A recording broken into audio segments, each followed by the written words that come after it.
11 मौलिक अधिकार। इसे संयुक्त राज्य अमेरिका के संविधान से लिया गया है। इसका वर्णन संविधान के भाग 3 में अनुच्छेद 12 से अनुच्छेद 35 में है। इसमें संशोधन हो सकता है एवं राष्ट्रीय आपात के दौरान अनुच्छेद 352 जीवन एवं व्यक्तिगत स्वतंत्रता के अधिकार को छोड़कर अन्य मौलिक अधिकारों को स्थगित किया जा सकता है।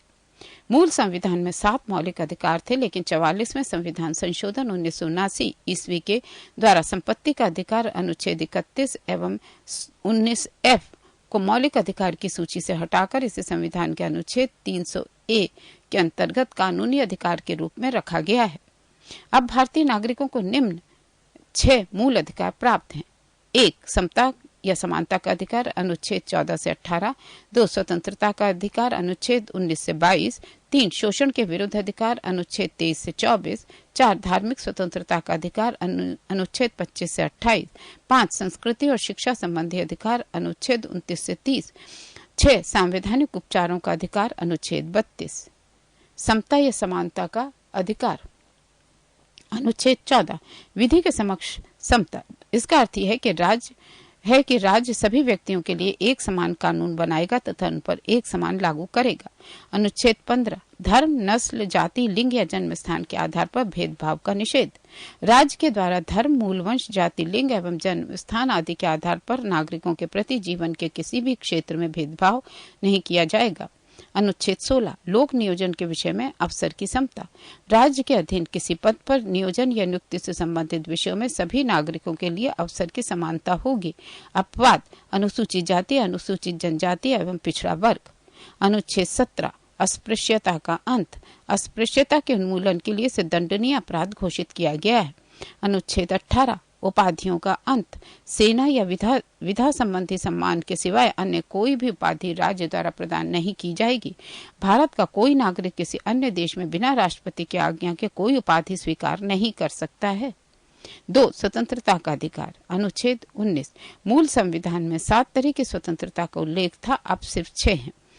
19A बोलने की स्वतंत्रता, 19B शांतिपूर्वक बिना हथियारों के एकत्रित होने और सभा की करने की स्वतंत्रता, 19C संघ बनाने की स्वतंत्रता, 19D देश के किसी भी क्षेत्र में आवागमन की स्वतंत्रता, 19E देश के किसी भी क्षेत्र में निवास करने और बसने की स्वतंत्रता।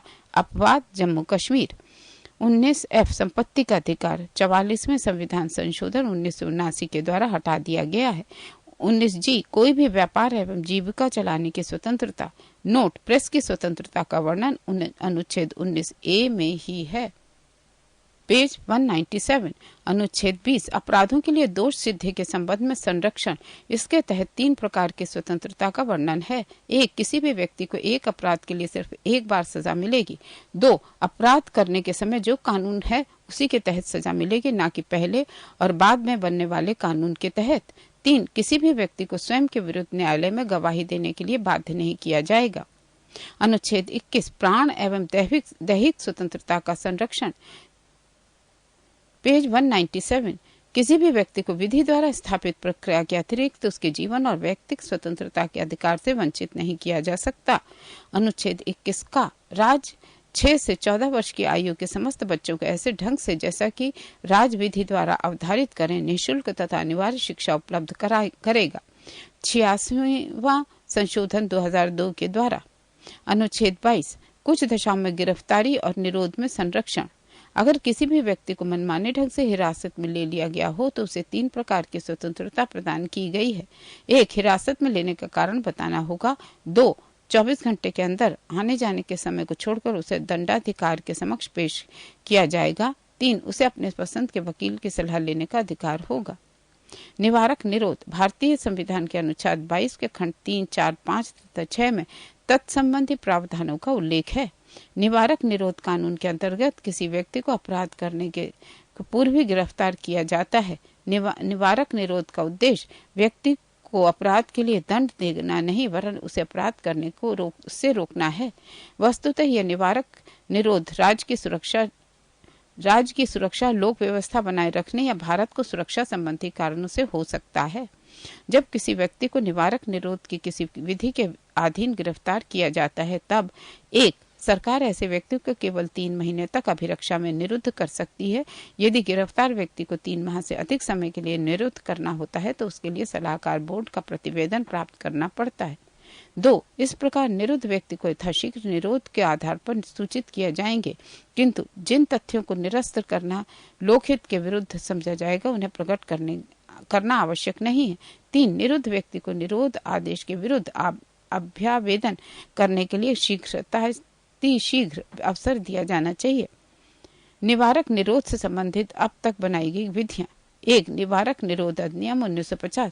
भारत की संसद ने 26 जनवरी 1950 को पहला प्रतिरक्षा के प्रतिकूल कार्य से रोकना था।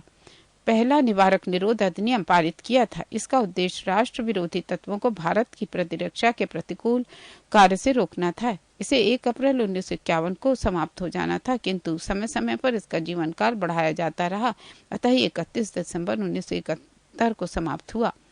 दूसरा, आंतरिक सुरक्षा व्यवस्था अधिनियम 1971 मीसा। 44वें संवैधानिक संशोधन 1979 इसके प्रतिकूल था। इस कारण अप्रैल 1979 ईस्वी में यह समाप्त हो गया। 3. विदेशी मुद्रा संरक्षण व तस्करी निरोध अधिनियम 1974। पहले इसमें तस्करों के लिए नजरबंदी की अवधि 1 वर्ष थी, जिसे 13 जुलाई 1984 को एक अध्यादेश के द्वारा बढ़ाकर 2 वर्ष कर दिया गया है। 4. राष्ट्रीय सुरक्षा कानून 1980 जम्मू कश्मीर के अतिरिक्त अन्य सभी राज्यों में लागू किया गया है। 5. आतंकवादी एवं विध्वंसकारी गतिविधियां निरोधक कानून टाडा। निवारक निरोध व्यवस्था के अंतर्गत अब तक जो कानून बने उनमें ये सबसे अधिक प्रभावी और सर्वाधिक कठोर कानून था। 23 मई 1995 को इसे समाप्त कर दिया गया। Page 198। 6. POTA prevention of terrorism ordinance 2001। इसे 25 अक्टूबर 2001 ईस्वी को लागू किया गया। पोटा टाडा का ही एक रूप है। इसके अंतर्गत कुल 23 आतंकवादी गुटों को प्रतिबंधित किया गया है। आतंकवादी और आतंकवादियों से संबंधित सूचना को छिपाने वाले को भी दंडित करने का प्रावधान किया गया है। पुलिस शक के आधार पर किसी को भी गिरफ्तार कर सकती है, किंतु बिना आरोप पत्र के 3 माह से अधिक हिरासत में नहीं रख सकती। पोटा के अंतर्गत गिरफ्तार व्यक्ति हाई कोर्ट या सुप्रीम कोर्ट में अपील कर सकता है, लेकिन ये अपील भी गिरफ्तारी के 3 माह बाद ही हो सकती है। 21 सितंबर 2004 को इसके अध्यादेश द्वारा समाप्त कर दिया गया। 3. शोषण के विरुद्ध अधिकार अनुच्छेद 23 मानव के दुर्व्यापार और बलात् श्रम का प्रतिषेध। इसके द्वारा किसी व्यक्ति की खरीद बिक्री, बेगारी तथा इसी प्रकार का अन्य जबरदस्ती लिया हुआ श्रम निषिद्ध ठहराया गया है, जिसका उल्लंघन विधि के अनुसार दंडनीय अपराध है। नोट, जरूरत पड़ने पर राष्ट्रीय सेवा संघ के लिए बाध्य किया जा सकता है। जरूरत पड़ने पर राष्ट्रीय सेवा करने के लिए बाध्य किया जा सकता है। अनुच्छेद 24 बालकों के नियोजन का प्रतिषेध।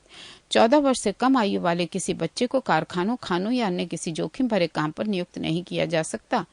4. धार्मिक स्वतंत्रता का अधिकार अनुच्छेद 25 अंतःकरण की और धर्म के अबाध रूप से मानने, आचरण और प्रचार करने की स्वतंत्रता। कोई भी व्यक्ति किसी भी धर्म को मान सकता है और उसका प्रचार प्रसार कर सकता है। अनुच्छेद 26 धार्मिक कार्यों के प्रतिबंध की स्वतंत्रता। व्यक्ति को अपने धर्म के लिए संस्थाओं की स्थापना का पोषण करने, विधि सम्मत संपत्ति के अर्जन, स्वामित्व का प्रशासन का अधिकार है। अनुच्छेद 27 राज्य किसी भी व्यक्ति को ऐसे कर देने के लिए बाध्य नहीं कर सकता है जिसकी आय किसी विशेष धर्म अथवा धार्मिक संप्रदाय की उन्नति या पोषण में व्यय करने के लिए विशेष रूप से निश्चित कर दी गई है। अनुच्छेद 28 राज्य विधि से पूर्णतः पोषित किसी शिक्षा संस्था में कोई धार्मिक शिक्षा नहीं दी जाएगी। ऐसे शिक्षण संस्थान अपने विद्यार्थियों को किसी धार्मिक अनुष्ठान में भाग लेने या किसी धर्मोपदेश को बलात् सुनने हेतु बाध्य नहीं कर सकते। 5. संस्कृति एवं शिक्षा संबंधी अधिकार अनुच्छेद 29 अल्पसंख्यक वर्गों के हितों का संरक्षण। कोई भी अल्पसंख्यक वर्ग अपनी भाषा और लिपि और संस्कृति को सुरक्षित रख सकता है और केवल भाषा, जाति, धर्म और संस्कृति के आधार पर उसे किसी भी सरकारी शैक्षिक संस्था में प्रवेश से नहीं रोका जाएगा।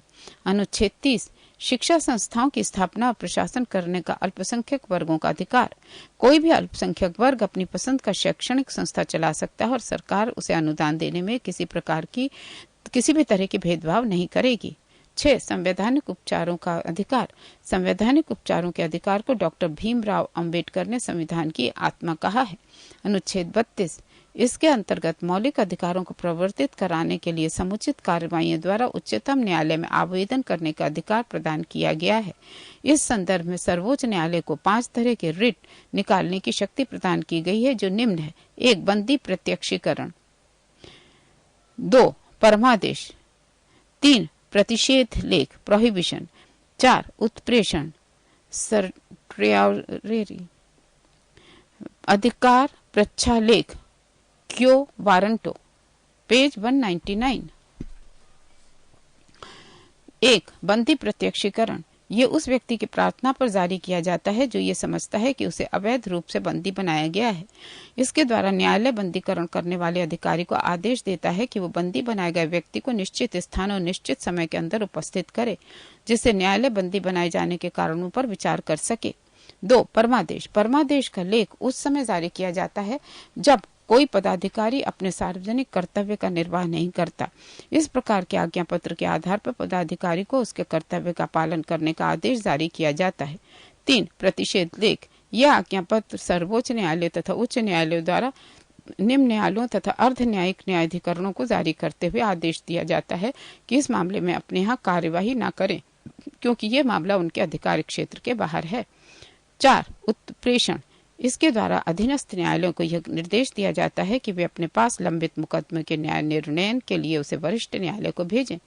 5. अधिकार प्रच्छालेख। जब कोई व्यक्ति ऐसे पदाधिकारी के रूप में कार्य करने लगता है जिसके रूप में कार्य करने का उसे वैधानिक रूप से अधिकार नहीं है, तो न्यायालय अधिकार प्रच्छा के आदेश के द्वारा उस व्यक्ति से पूछता है कि वो किस अधिकार से कार्य कर रहा है, और जब तक वो इस बात का संतोषजनक उत्तर नहीं देता वो कार्य नहीं कर सकता। मौलिक अधिकार में संशोधन। 1. गोलकनाथ बनाम पंजाब राज्य 1967 ईस्वी के निर्णय से पूर्व दिए गए निर्णयों में निर्धारित किया गया था कि संविधान के किसी भी भाग में संशोधन किया जा सकता है जिसमें अनुच्छेद 368 एवं मूल अधिकार को शामिल किया गया था। 2. सर्वोच्च न्यायालय ने गोलकनाथ बनाम पंजाब राज्यवाद 1968 ईस्वी के निर्णय में अनुच्छेद 368 में निर्धारित प्रक्रिया के माध्यम से मूल अधिकारों में संशोधन पर रोक लगा दी, अर्थात संसद मूल अधिकारों में संशोधन नहीं कर सकती है। 3. 24वें संविधान संशोधन 1971 ईस्वी द्वारा अनुच्छेद 13 से और 368 में संशोधन किया गया तथा ये निर्धारित किया गया कि अनुच्छेद 368 में दी गई प्रक्रिया द्वारा मूल अधिकारों में संशोधन किया जा सकता है। 4. केशवानंद भारती बनाम केरल राज्यवाद के निर्णय में इस प्रकार के संशोधन को विधि मान्यता प्रदान की गई, अर्थात गोलकनाथ बनाम पंजाब राज्य के निर्णय को निरस्त कर दिया गया। 5. 42वें संविधान संशोधन 1976 ईस्वी द्वारा अनुच्छेद 368 में खंड 4 और 5 जोड़े गए तथा ये व्यवस्था की गई कि इस प्रकार किए गए संशोधन को किसी न्यायालय में प्रश्नगत नहीं किया जा सकता है। 6. मिनर्वा मिल्स बनाम भारत संघ 1980 ईस्वी के निर्णय के द्वारा यह निर्धारित किया गया कि संविधान के आधारभूत लक्षणों की रक्षा करने का अधिकार न्यायालय को है और न्यायालय इस आधार पर किसी भी संशोधन का पुनरावलोकन कर सकता है। इसके द्वारा 42वें संविधान संशोधन द्वारा की गई व्यवस्था को भी समाप्त कर दिया गया।